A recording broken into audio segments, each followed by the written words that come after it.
ಮಕ್ಕಳನ್ನು ಕೊಲ್ಲುತ್ತಿವೆ suicide game. Mobile ಮೃತ್ಯು ಮೋಡಿಯಿಂದ ಮಕ್ಕಳನ್ನ ರಕ್ಷಿಸೋರಾರು? ಎಚ್ಚರ ತಪ್ಪಿದ್ರೆ ಹುಷಾರ್. ನಮಸ್ಕಾರ ಸ್ನೇಹಿತರೆ, BNN ಡಿಜಿಟಲ್ ಮಾಧ್ಯಮಕ್ಕೆ ಸ್ವಾಗತ. ನಾನು ನಾಗೇಶ್. ಉತ್ತರ ಪ್ರದೇಶದ ಗಾಜಿಯಾಬಾದ್ನ ಮೂವರು ಅಪ್ರಾಪ್ತ ಸಹೋದರಿಯರು ಆನ್ಲೈನ್ ಗೇಮಿಂಗ್ ಗೀಳಿಗೆ ಬಿದ್ದು ಅದರಿಂದ ಹೊರಬರಲಾಗದೆ 9ನೇ ಮಹಡಿ ಮೇಲಿಂದ ಜಿಗಿದು ಆತ್ಮಹತ್ಯೆಯನ್ನು ಮಾಡಿಕೊಂಡಿದ್ದಾರೆ. ಅಷ್ಟೇ ಅಲ್ಲ, ಸಾರಿ ಪಪ್ಪ, ನಾವು ಕೊರಿಯಾ ಬಿಡಲಾಗ್ತಾ ಇಲ್ಲ, ಅದು ನಮ್ಮ ಜೀವನ, ನೀವು ಅದರಿಂದ ನಮ್ಮನ್ನು ಬೇರ್ಪಡಿಸೋದಕ್ಕೆ ಸಾಧ್ಯವಿಲ್ಲ, ಅದಕ್ಕಾಗಿ ಆತ್ಮಹತ್ಯೆಯನ್ನು ಮಾಡ್ಕೊಳ್ತಾ ಇದ್ದೀವಿ ಅಂತ ಡೆತ್ ನೋಟ್ ಬರೆದಿಟ್ಟಿದ್ದಾರೆ. ನಿಜಕ್ಕೂ ಇದು ಮನ ಕಲಕುವ ಸ್ಟೋರಿ. ಆತ್ಮಹತ್ಯೆಗೆ ಪ್ರಚೋದಿಸುವ ಕೊರಿಯನ್ ಆನ್ಲೈನ್ ಗೇಮ್ನ ಚಟಕ್ಕೆ ಬಿದ್ದಿದ್ದ ಮೂವರು ಸಹೋದರಿಯರು ಗೇಮ್ನ ಕೊನೆಯ 50ನೇ ಹಂತದ ಆತ್ಮಹತ್ಯೆ ಆಟವನ್ನ ಆಡಿದ್ದಾರೆ. ಅದರ ಗುಂಗಿನಲ್ಲಿ ಆತ್ಮಹತ್ಯೆ ಕೂಡ ಮಾಡಿಕೊಂಡಿದ್ದಾರೆ. 10 ವರ್ಷಗಳ ಕೆಳಗೆ ಬ್ಲೂ ವೇಲ್ ಎಂಬ ಇಂಥದ್ದೇ ಆನ್ಲೈನ್ ಗೇಮಿಗೆ ನೂರಾರು ಜನ ಬಲಿಯಾಗಿದ್ರು. ಯಾವ ಪೋಷಕರಿಗೆ ಆಗ್ಲಿ ತಾವು ಎತ್ತಿ ಆಡಿಸಿ ಉಣಿಸಿ ಬೆಳೆಸಿದ ಮಕ್ಕಳು ತಮ್ಮ ಕಣ್ಣೆದುರೇ ಉಸಿರು ಚೆಲ್ಲೋದು ಸಹಿಸಲ ಸಾಧ್ಯವಾದ ಸಂಕಟ ತರುತ್ತೆ, ಬದುಕಿರುವವರೆಗೂ ಕಾಡುತ್ತೆ.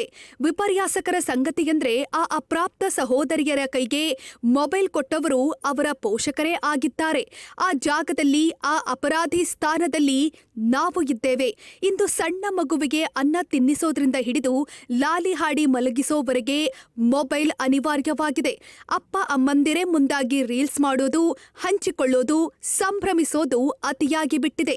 ಆದ್ರೆ ಮೊಬೈಲ್ ಅಡಿಕ್ಷನ್ಗೆ ಬಿದ್ದ ಮಕ್ಕಳನ್ನ ಆ ಗೀಳಿನಿಂದ ಬಿಡಿಸೋದು, ದೂರ ಇರಿಸೋದು ಹೇಗೆ ಅನ್ನೋದು ಈಗ ಬದುಕಿನ ಬಹುದೊಡ್ಡ ಬಿಕ್ಕಟ್ಟಾಗಿದೆ. ಕುಟುಂಬಗಳ ಕಲಹಕ್ಕೆ ಕಾರಣವಾಗಿದೆ. ಶಾಂತಿ ನೆಮ್ಮದಿ ಕಿತ್ತುಕೊಂಡು ಸಮಸ್ಯೆ ಸೃಷ್ಟಿಸುತ್ತಿದೆ.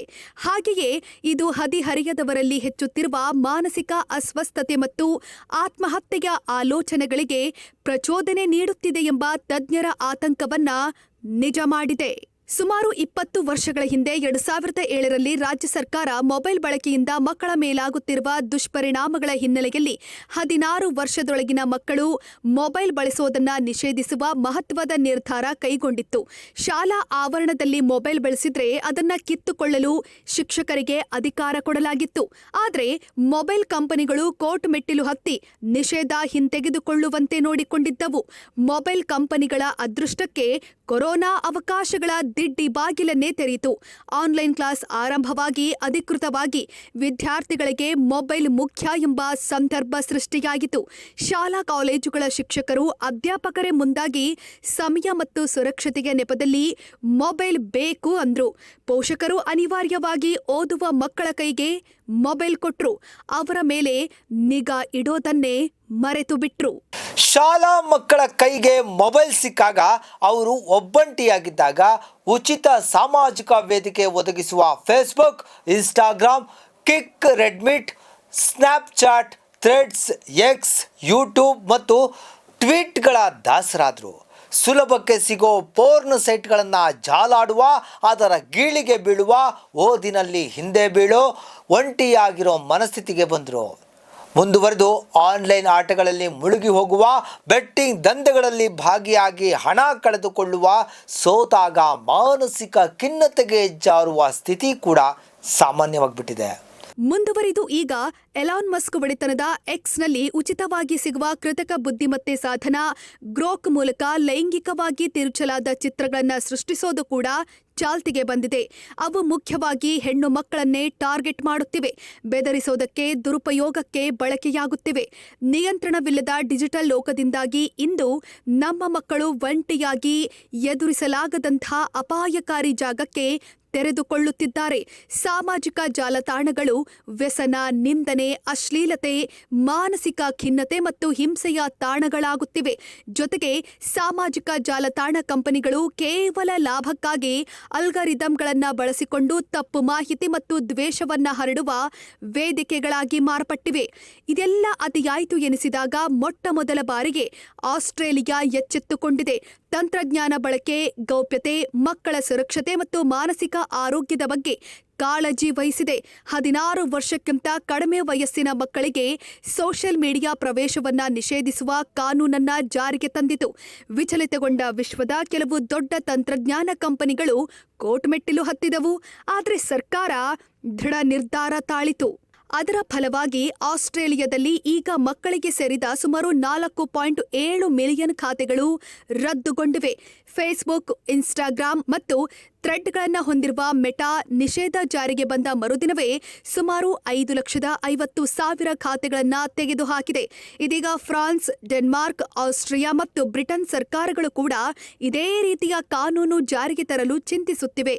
ಮೊನ್ನೆ ಸ್ಪೇನ್ ಪ್ರಧಾನಿ ಪೆಡ್ರೋ ಸ್ಯಾಂಚೇಜ್ ನಮ್ಮ ಮಕ್ಕಳು ಒಂಟಿಯಾಗಿರುವಾಗ ಹೋಗಬಾರದಂಥ ವಾತಾವರಣಕ್ಕೆ ಹೋಗುತ್ತಿದ್ದಾರೆ, ನೋಡಬಾರದಂಥ ಚಿತ್ರಗಳನ್ನ ಸುಲಭವಾಗಿ ನೋಡುತ್ತಿದ್ದಾರೆ.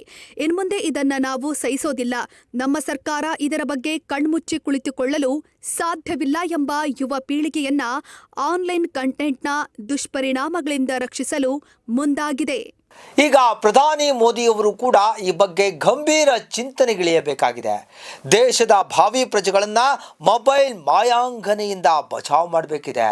ಅದಕ್ಕಾಗಿ ಕಟ್ಟುನಿಟ್ಟಿನ ಕಾಯ್ದೆ ಕಾನೂನುಗಳನ್ನು ಜಾರಿಗೆ ತರಬೇಕಿದೆ. ಅದಕ್ಕಿಂತಲೂ ಮುಖ್ಯವಾಗಿ ನಮಗೆ ನಾವೇ ನಿಯಂತ್ರಣವನ್ನು ಹೇರ್ಕೊಳ್ಬೇಕಿದೆ. ಇತಿ ಮಿತಿ ಅನ್ನೋದು ಬದುಕಿನ ಭಾಗವನ್ನಾಗಿ ಮಾಡಿಕೊಳ್ಬೇಕಿದೆ. ನಮ್ಮ ಕೈಗೆ ಮೊಬೈಲ್ ಬಂದಾಗ ಇಡೀ ಪ್ರಪಂಚವೇ ನಮ್ಮ ಬೆರಳ ತುದಿಯಲ್ಲಿ ಅಂತ ಬೀಗಿದ್ವು. ಆದರೆ ಈಗ ಎಲ್ಲವನ್ನ ಸುಲಭವಾಗಿಸಿಕೊಳ್ಳುವ ನಿಟ್ಟಿನಲ್ಲಿ ನಮ್ಮ ಬದುಕಿನೊಳಕ್ಕೆ ಬಿಟ್ಟುಕೊಂಡಿದ್ದೇವೆ. ಆ ಮೊಬೈಲ್ ಆಡಿಸಿದಂತೆ ಆಡುವ ಕೀಲು ಗೊಂಬೆಗಳಾಗಿದ್ದೇವೆ. ಇದು ಹೀಗೆ ಮುಂದುವರೆದರೆ ಗಾಜಿಯಾಬಾದ್ನಲ್ಲಾದ ದುರ್ಘಟನೆ ನಮ್ಮ ಮನೆಯಲ್ಲೂ ಘಟಿಸಬಹುದು. ಅದಾಗದಂತೆ ಎಲ್ಲರೂ ಎಚ್ಚರ ವಹಿಸಬೇಕಿದೆ. ನೋಡಿದ್ರಲ್ಲ ವೀಕ್ಷಕರೇ, ಈ ಮಾಹಿತಿ ನಿಮಗೆ ಇಷ್ಟವಾಗಿದ್ದಲ್ಲಿ ಲೈಕ್ ಮಾಡಿ, ಶೇರ್ ಮಾಡಿ, ನಮ್ಮ ಚಾನಲನ್ನು ಸಬ್ಸ್ಕ್ರೈಬ್ ಮಾಡಿ. ನಿರಂತರ ಅಪ್ಡೇಟ್ಸ್ಗಾಗಿ ಬೆಲ್ ಬಟನ್ ಐಕಾನನ್ನು ಒತ್ತಿ. ನಮಸ್ಕಾರ.